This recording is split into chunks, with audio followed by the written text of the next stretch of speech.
And one of the reasons we all feel so angry about what they are doing is that they are ripping from us, they are ripping asunder our votes. They are telling us that our votes don't count and that the election must be set aside. They are driven by hatred. They hate Bill and Hillary Clinton so much they will stop at nothing to bring him down. Oh, but they got another thought coming. They thought that Bill Clinton was just going to fold up his tent and go home. Oh, but Hillary said, oh no. Oh no. Oh no. Let me tell you what Hillary said. Hillary said, Bill, you go out there and do the people's business. She said, Bill, I don't care what they say.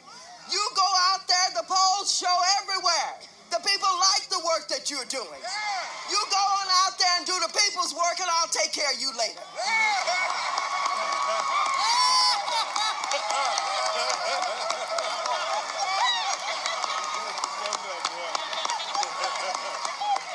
Oh, but Bill Clinton. Thank you. Today, the Republican majority is not judging the president with fairness, but impeaching him with a vengeance.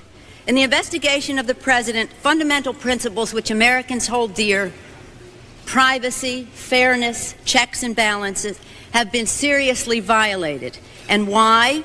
Because we are here today because the Republicans in the House are paralyzed with hatred of President Clinton, and until the Republicans free themselves of this hatred, our country will suffer. I rise to oppose these unfair motions which call for the removal of the President of the United States from office, and in doing so wish to point out some differences between the investigation of the President and the investigation of Newt Gingrich.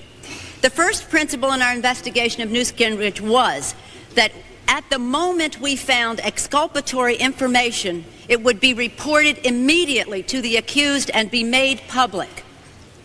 The independent counsel knew that the president was exonerated when Travelgate, Whitewater, and Filegate, and he held that information until the hearing, indeed until after the election.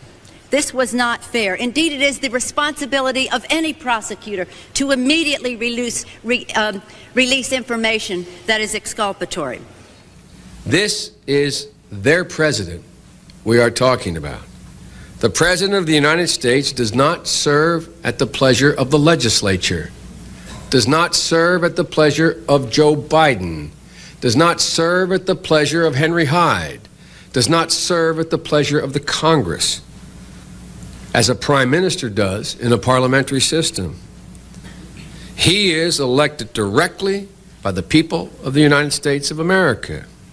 And the election of a president is the only nationwide vote the American people will ever cast. And that's a big deal.